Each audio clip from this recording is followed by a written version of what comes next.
В эфире телеканала «Якутия-24». Главные события уходящего дня. В студии работает Алексей Соколов. Здравствуйте. Путин подверг критике российский Кабмин. Причина – финансирование для ликвидации последствий паводка в Якутии. Пройдено первое чтение. Депутаты Госдумы проголосовали за пенсионную реформу.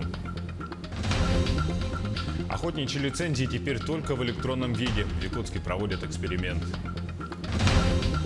Битва с наскальными вандалами. Добровольцы в парке Ленские столбы стирают то, что писали десятками лет. Якутяне возвращаются с чемпионата мира по футболу. Жительница Ленска о том, как работала на Мундиале.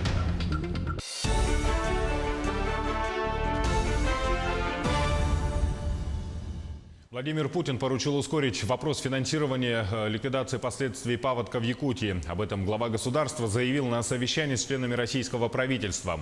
Помощь для якутян должна поступить из Федерального резервного фонда. Как ранее подчеркивал руководитель региона Айсен Николаев, оказание помощи пострадавшим от паводка является приоритетной задачей. На совещании Путин выразил обеспокоенность тем, что деньги до сих пор не направлены в регион. Все-таки некоторые вопросы беспокоят. Это вот Забайкальский край. Там действительно много проблем, и они носят чрезвычайный характер. Ситуация в Якутии. Республика подготовила соответствующие запросы на финансирование, но денег им так и не дали. Да нет, позавчера поступило обращение уже с полностью... Так это новое обращение. Они в середине июня, значит, это обращение подготовили, направили, а Минфином деньги не выделил. Объем обращения не соответствовал уровню федерального чрезвычайной ситуации, который определен решением правительства. Мы вместе с республикой значит, доработали это новое обращение, оно сейчас представлено уже в МЧС, и мы значит, необходимые ресурсы выделим. Деньги в резервном фонде на МЧС есть. Антон Георгиевич, ну согласимся, что звучит это как-то странновато. Мало запросили. Вы их заставили переписать, они запросили побольше, теперь надо выдавать.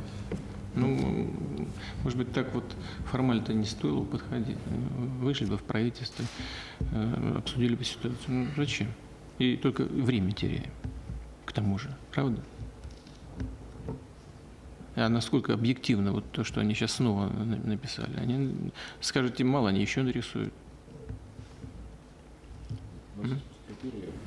Чрезвычайная ситуация, региональная, муниципальная, федеральная, и мы, исходя из этого... Ну, я понимаю. Ну, так что сказали бы, да, сами решайте. Вы все-таки с ними доработали, они нарисовали цифру побольше, теперь им будем выделять. Ну, может быть, как-то погибче к этому нужно подходить. Я прошу вас над этим подумать. Ну, и самое главное, не затягивать. Там же работать надо. Им деньги нужны. Дмитрий Анатольевич, посмотрите, пожалуйста. К теме лесных пожаров. В республике тушат 19, действующих 15. Это в Верхневилюйском, Вилюйском, Горном, Кобяйском, Намском и Усть-Майском районах. Локализованы 4 пожара, в том числе крупные возгорания рядом с селом Тюбяйцы Намского района, а также 2 в Кобяйском районе и 1 в Усть-Алданском. Напомним, по всей республике действует режим ЧС регионального уровня. Тем временем в Якутии по материалам прокурорских проверок возбуждены уголовные дела по фактам халатности при тушении лесных пожаров. Как сообщает Генеральная прокуратура России, в начале июля на территории Намского района были обнаружены 2 лесных пожара, территория которых на момент обнаружения составляла 6 и 3 гектара соответственно. Позднее, 17 июля, один из них разросся до 6 тысяч гектаров. Площадь второго составила более 2000. По мнению следствия, причинами разрастания пожаров стали в том числе факты недостаточного привлечения сил и средств для их тушения со стороны должностных лиц республиканской авиалесоохраны, Якутлесоресурса, Намского лесничества, а также органов местного самоуправления. Такая ситуация повторилась в Горном районе. Материалы направлены в следственные органы для решения вопроса об уголовном преследовании. 2 жителей Нерингри погибли в ДТП. Авария произошла на трассе Чита-Хабаровск. Якутяне ехали по своей полосе, им навстречу выехал грузовик, которым, как установили полицейские, управлял нетрезвый водитель. В результате погиб мужчина и ребенок. Трагедия произошла недалеко от поселка Талдан. Госдума России приняла в первом чтении поправки в закон о пенсионной реформе. Нижняя палата парламента большинством голосов проголосовала за внесенный правительством законопроект. За проголосовало 328 человек, против 104. Воздержавшихся не было. Ко второму чтению парламент будет собирать поправки. На это отведено 2 месяца, до 24 сентября. Напомним, депутаты обсуждали правительственный законопроект об изменении пенсионного законодательства. Реализация предлагаемых в нем мер позволит создать условия для повышения уровня пенсии. В пояснительной записке подробно излагаются доводы правительства в поддержку повышения планки пенсионного возраста с нынешних 55 и 60 лет для женщин и мужчин до 63 и 65 лет соответственно.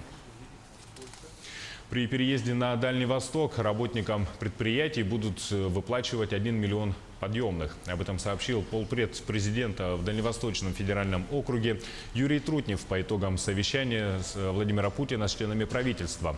По его словам, на совещании с президентом обсуждался ряд дополнительных мер как экономического, так и социального характера по развитию Дальнего Востока.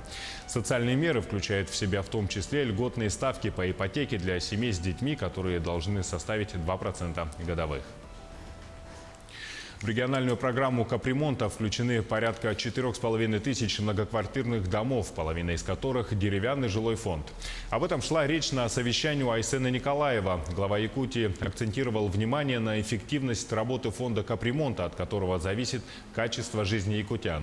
Министр ЖКХ и энергетики Данил Савинов доложил, что за последние 3 года капремонт проведен в 570 объектах, в которых проживает свыше 50 тысяч человек. Региональным фондом ведется претензионная и исковая работа с подрядными организациями, которые допустили дефекты или нарушили сроки выполнения работ.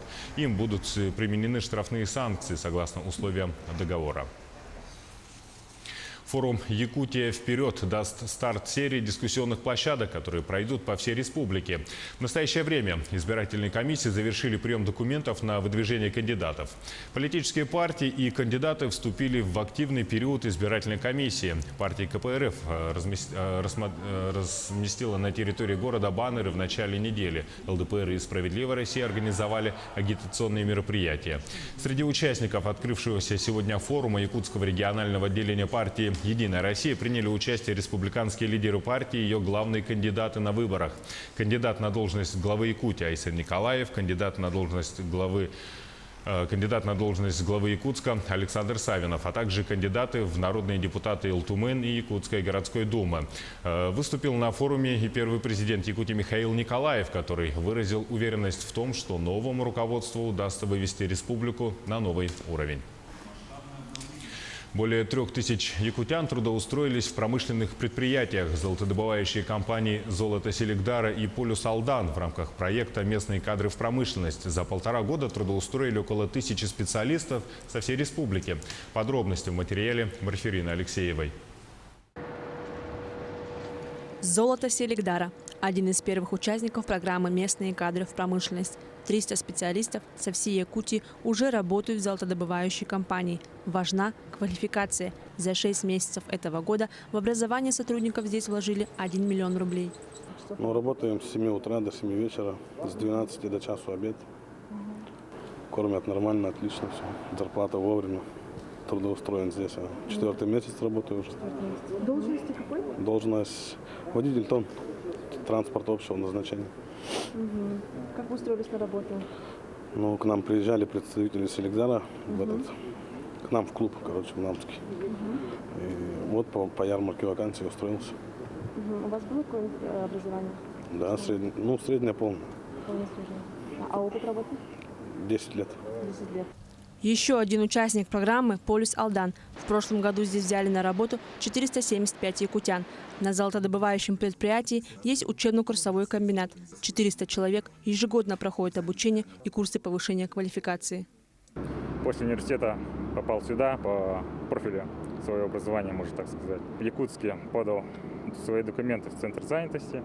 Потом они мне перезвонили и связались с компанией, потом сюда попал.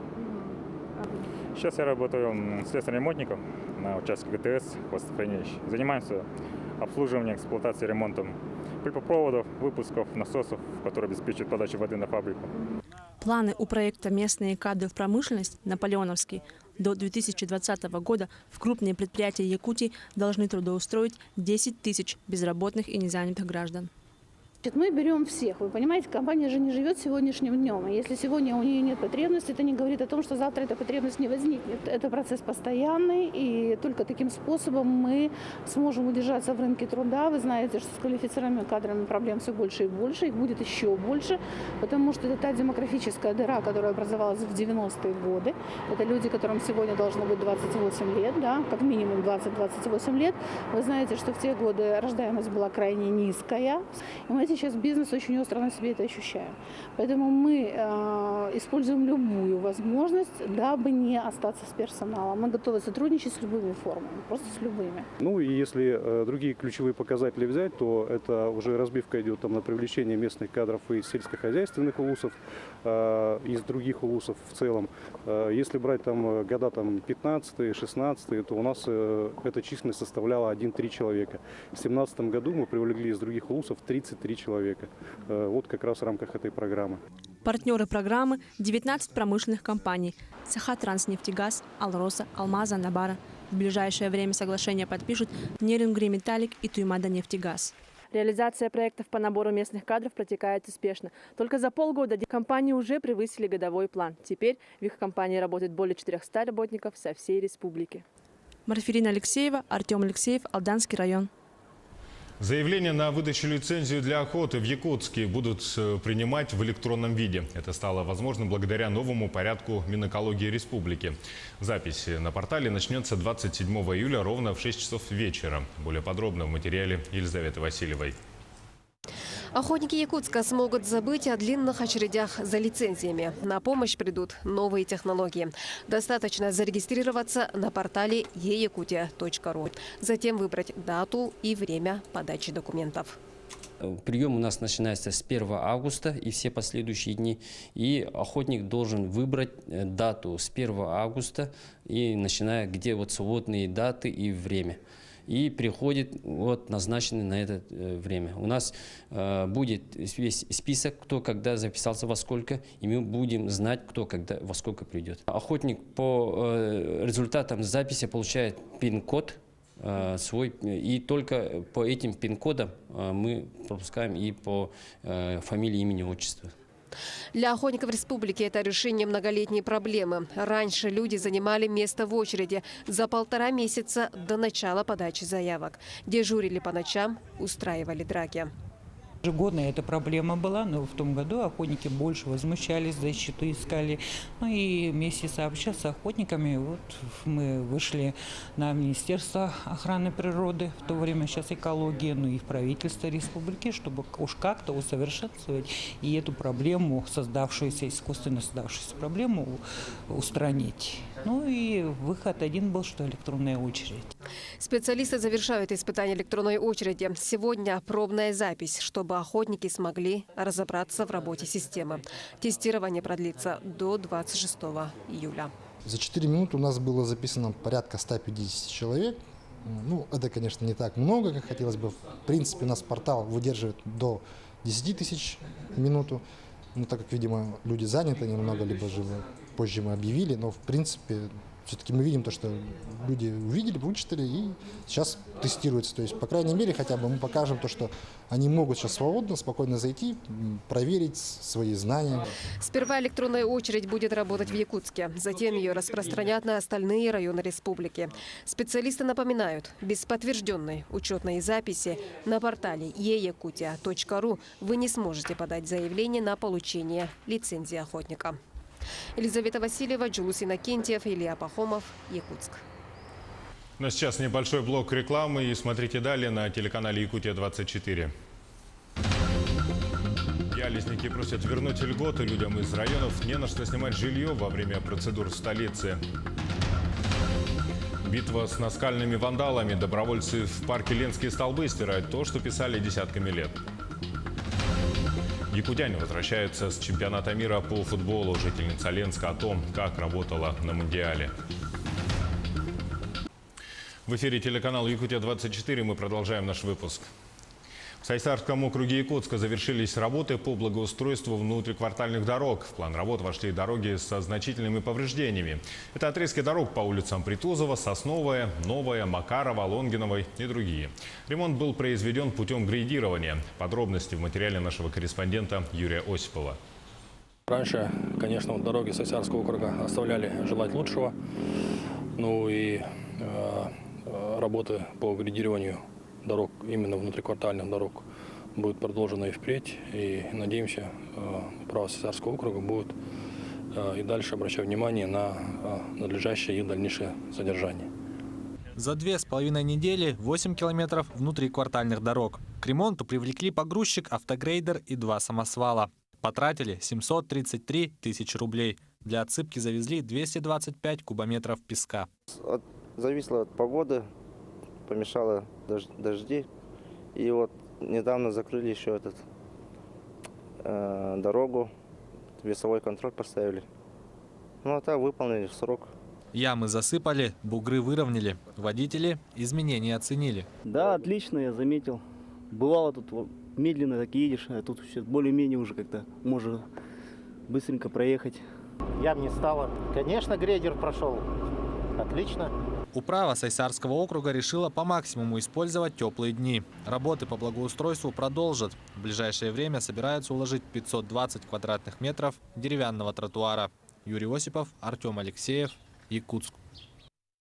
Диализники Якутии просят увеличить субсидию для аренды квартиры, которая ежегодно выплачивается для иногородних граждан, чтобы они проходили лечение без отрыва от места реабилитации в Якутске. Сумма, выделяемая государством в размере 120 тысяч рублей в год, не хватает на аренду квартиры. Почему и что предлагают диализники, в материале Дмитрия Тымырова.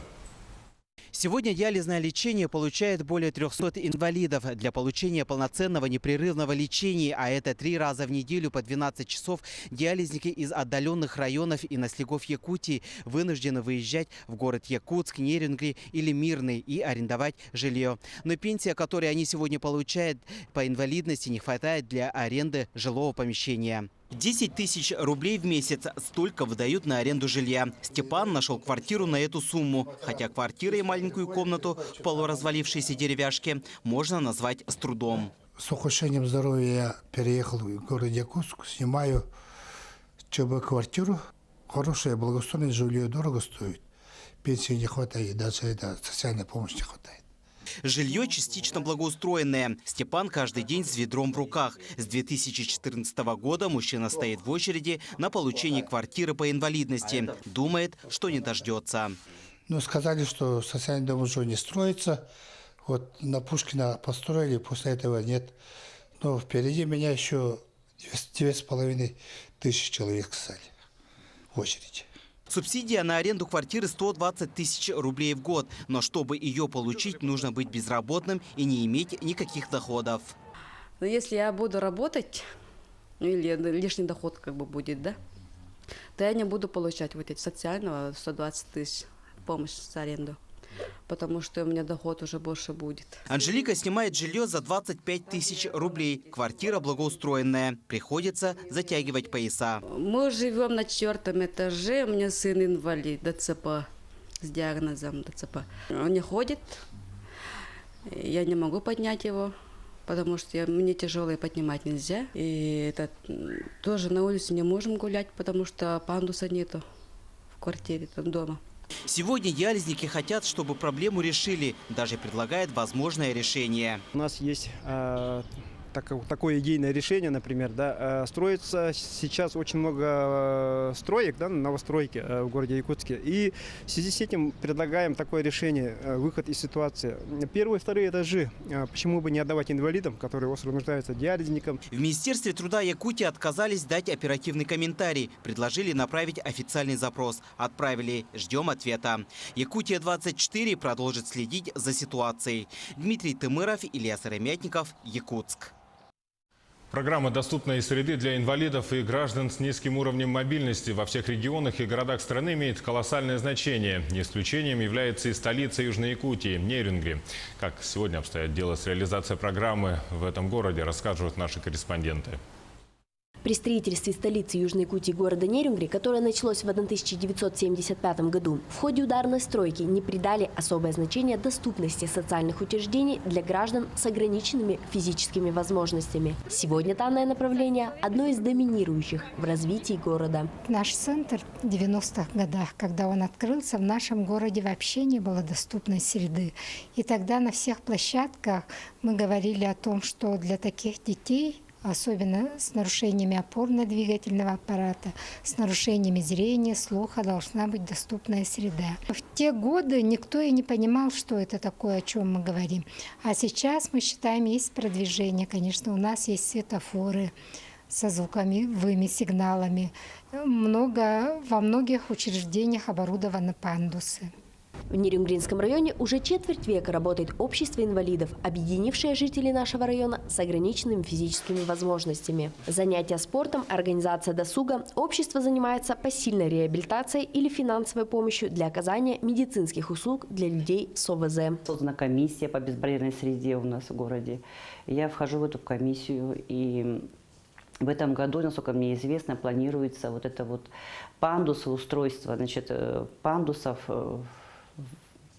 в различные места доступны, где необходимо, например, там, быть инвалиду, да, вот эти вот бортики, бордюры все должны убираться. В Нерюнгри почти отсутствует проблема беспрепятственного попадания в здания и организации. Благодаря удобным длинным пандусам угол подъема уменьшается, что существенно облегчает подъем. Однако в некоторых организациях эта ситуация все еще остается плачевной. К примеру, Казэнергосбыта и Почта России. Некоторые коммерческие организации пандусы для инвалидов-колясочников устанавливают для галочки, они как бы есть, но при их использовании легче получить сильнейшие травмы, чем беспрепятственно проникнуть в нужное здание. Тем не менее, город продолжает развиваться и исправлять ошибки, стараясь стать максимально удобным для всех групп населения. Строятся новые удобные скверы, на тротуарах создают спуски, в зданиях устанавливают пандусы. Екатерина Павлова, Иван Николаев, Нерюнгри. Вопрос энергосбережения становится все более актуальным. Солнечные панели – альтернативный источник электроэнергии. Их устанавливают и на крышах Якутска. Так, один из предпринимателей, Владимир Сыромятников, один из первых установил солнечные панели на крыше своего офиса. В час офис потребляет 10 киловатт. Почти 1,5 из них покрывается солнечными панелями. Подробнее в сюжете Анастасии Кобызевой. Место для испытаний – крыша собственного офиса. 3 года назад Владимир установил солнечные панели китайского производства. И вот теперь новые, швейцарские. Экономия за электроэнергию – 113 рублей в неделю. Дело не в деньгах, говорит предприниматель. В первую очередь научный интерес. У нас, получается, сейчас есть архив, который мы можем следить, там часовой, суточный, там месячный. И на основании этих данных мы могли бы проанализировать работу этих солнечных панелей, от чего они влияют, там, от облаков влияет ли или не влияет, там, от задымленности. Вот. Но, в принципе, для эксперимента это будет очень хорошо. Чаще всего устанавливают традиционную солнечную панель под углом. В наших климатических условиях это несет свои минусы. Зимой ее часто заваливает снегом. Двустороннюю солнечную панель нового поколения устанавливают вертикально. Такое положение помогает защитить панель от снега и принимать больше солнечной энергии. Для развития возобновляемых источников энергии в России необходимы так называемые зеленые тарифы, убежден Владимир. Они позволят продавать излишки вырабатываемой электроэнергии в общую сеть. У нас солнечная радиация очень большая, да? В принципе, и в основном мы освещением как бы не пользуемся, да? И дома в основном не сидим. И получается, у нас солнечные панели установленные могут просто так простаивать. Если этот закон примут, то если мы сами не используем энергию, то мы можем продавать ее в сеть.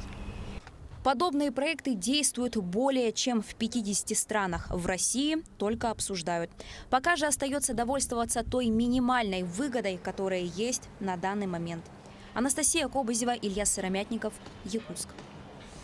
Остатки теплохода в судоходном пути реки Алдан угрожают экологии судоводителя. Груда металла лежит на берегу Усть-Майского района. Теперь местные власти думают, как очистить берег от хлама, рассказывает Юрий Таюрский.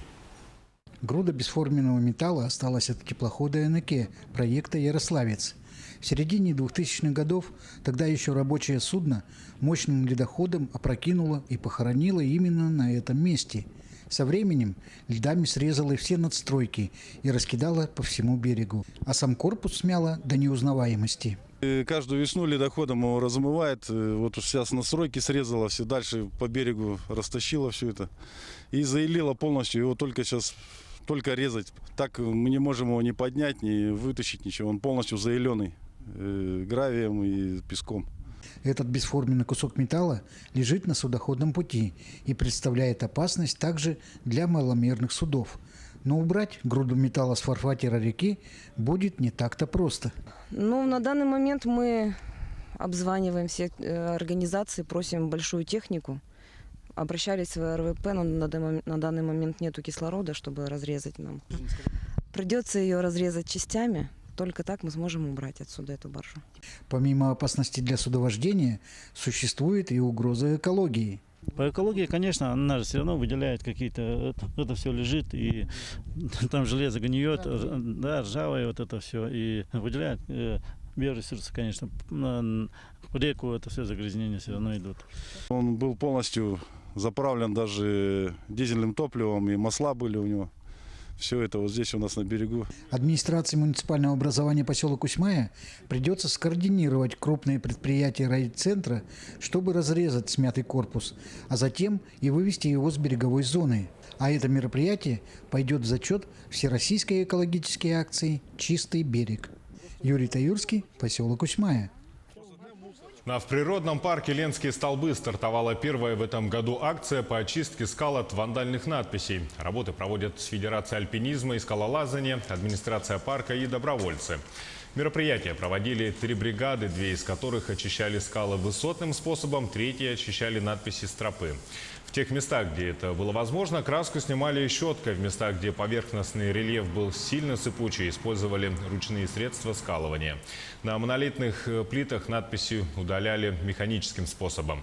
К целостности рельефа скальной поверхности относились максимально бережно. Организаторы благодарят всех участников акции, а также призывают предприятия Якутии стать участниками данного мероприятия. Ленчанке Татьяне Тараненко, студентке Екатеринбургского Уральского федерального университета, удалось поработать на чемпионате мира по футболу. Девушка продавала сувениры от компании Adidas. Самыми яркими впечатлениями своей работы девушка поделилась с нашей съемочной группой.